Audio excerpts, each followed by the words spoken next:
ग्राम बफरेता जो जन्म जयंती का कार्यक्रम है, इस कार्यक्रम की अध्यक्षता कर रहे आदरणीय श्री मर्दन कुशवाहा जी।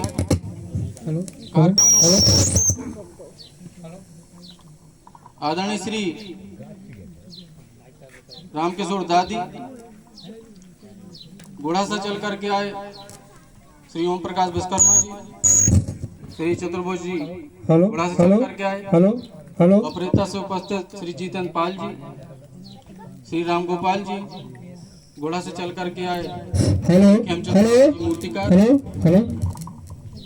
श्री लखनलाल नेताजी जो गोरखा से चल करके आए, एवं जागृति जत्था के साथी फतेहपुर और भैंसाई चल करके आए अखिलेश चौधरी जी, भैया राजेश जी और उनके समस्त साथी।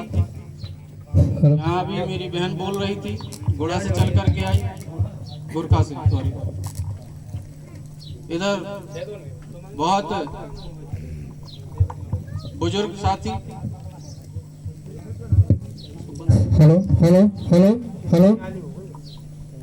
बुजुर्ग साथी, नौजवान साथी और माता बहनें यहाँ पर बैठी हुई हैं। तो आपको मेरी तरफ से बाबा साहब की जयंती की बहुत बहुत मंगल कामनाएं।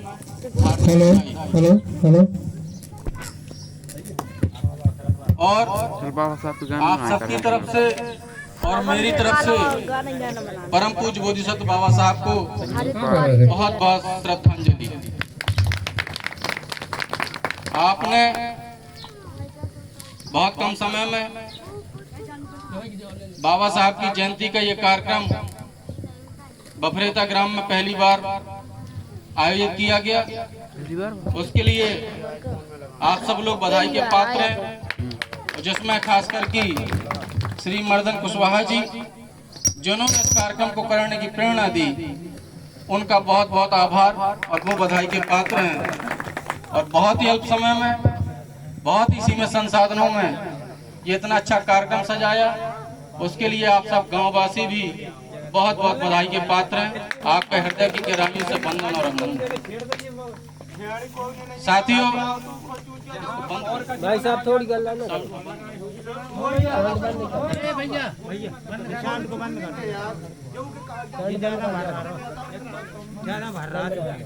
साथियों,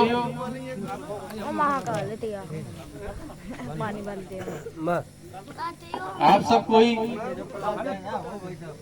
ठीक है, थोड़ी बाद में प्रचार कर लेना। बैठ लो थोड़ी। आप सब लोग कोई अनजान व्यक्ति नहीं है जिनको बताया जाए कि बाबा साहब की जयंती हम लोग यहाँ क्यों मना रहे हैं। न केवल हम लोग मना रहे हैं, बल्कि पूरा जिला ही नहीं, पूरा देश, और देश ही नहीं पूरा विश्व उस महापुरुष की जन्म जयंती को बहुत ही बढ़ चढ़कर, बहुत ही हर्षोल्लास के साथ मना रहा है। क्यों मना रहे हैं? क्योंकि एक ऐसे मसीहा की जन्म जयंती है जिसने इस देश में हजारों सालों तक यातनाओं को जिन्होंने सहा, जानवरों से बदतर जिंदगी जी और उनको जानवरों से बदतर जिंदगी जीने के लिए कानूनन मजबूर किया गया।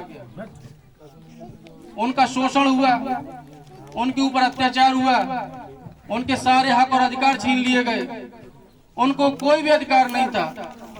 ऐसे लोगों को जो जानवरों से बदतर जिंदगी जीने के लिए मजबूर थे, विश्व के किसी देश में इतनी यातनाएं, इतना शोषण, इतना अन्याय, इतना अत्याचार कहीं पर भी नहीं हुआ जितना इस देश के पिछड़े, वंचित, शेड्यूल कास्ट, अनुसूचित जाति, अनुसूचित जनजाति यानी कि यहाँ के मूल निवासियों के साथ इतने बड़े पैमाने पर शोषण, अन्याय और अत्याचार हुआ। ये देश में और दुनिया में कहीं पर भी देखने को नहीं मिलता, कहीं पर भी पढ़ने को नहीं मिलता, कहीं पर भी सुनाई नहीं देता। तो इस मसीहा ने अपनी बुद्धिमत्ता के बल पर, अपने ज्ञान के बल पर, अपने संघर्षों के बल पर, अपनी कुर्बानी के बल पर और हम सबको संविधान देकर उन सैकड़ों वर्षों की गुलामी से हम लोगों को मुक्ति दिला करके हमको इंसानियत का दर्जा दिलाया। इसलिए ऐसा उदाहरण विश्व में कहीं नहीं मिलता जो इस बड़े बहुत संघर्षों के बाद इस महापुरुष ने एक बहुत बड़ा कारनामा, जो असंभव सा कारनामा था, उसको करके दिखाया। इसलिए न केवल हम लोग बल्कि ये जिला, पूरा देश और पूरा विश्व उस महापुरुष की जयंती के लिए मनाता है और बड़े पैमाने पर मनाया जाता है।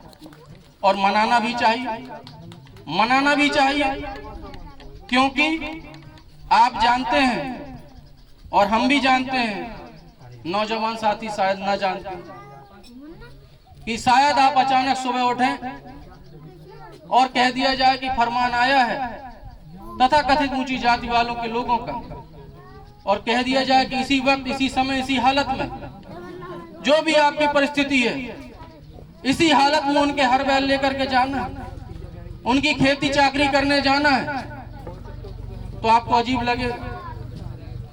अगर उसी वक्त कह दिया जाए कि आपको आज से इस कुएं पे चढ़ने का अधिकार नहीं, इस तालाब पे चढ़ने का अधिकार नहीं, इस हैंडपंप से पानी भरने का अधिकार नहीं, तो बहुत अजीब लगेगा। अगर अचानक कह दिया जाए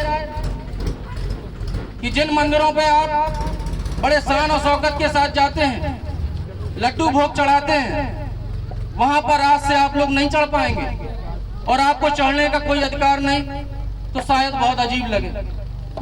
अगर उनको कह दिया जाए कि आज से आप लोग इन सड़कों से नहीं निकल सकते, तो उनको बहुत अजीब लगेगा।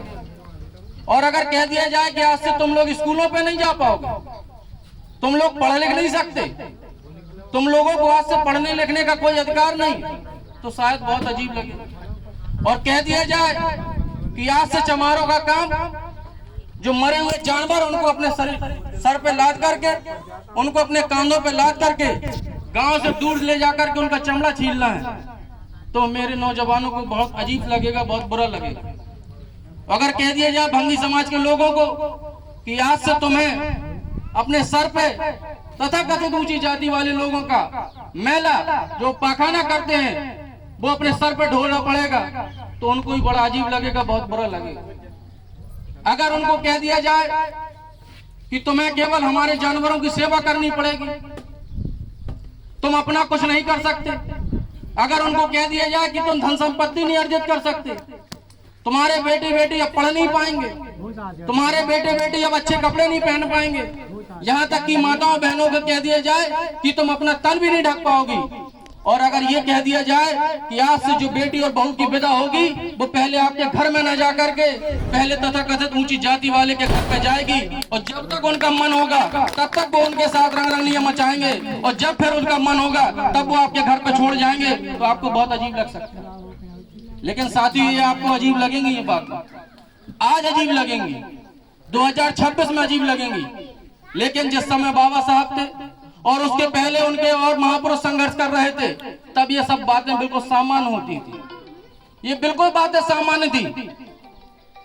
हमारे लोगों को अपने सर पर ऊंची जाति के लोगों का पाखाना मैला ढोना पड़ता था। हमारे समाज के लोगों को उनके मरे जानवर अपने कांधे पे ले जाकर के, उनको गांव के बाहर ले जाकर के उनका चमड़ा उतारना पड़ता था, उनकी हरवाही और चरवाही करनी पड़ती थी।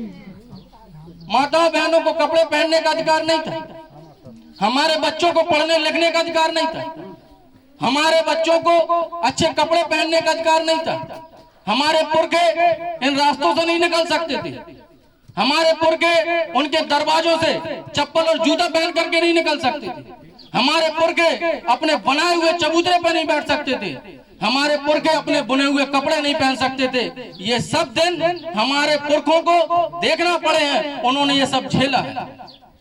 ये कोई अजीब बात नहीं है। आज ये अजीब बात इसलिए लगेगी क्योंकि आपको बाबा साहब ने संविधान दिया और संविधान में आपको अधिकार दिए, जिसकी बदौलत आपको इस गुलामी से मुक्ति मिली और आपको ये अच्छी जिंदगी जीने का अवसर मिला। ये सब बाबा साहब की बदौलत मिला।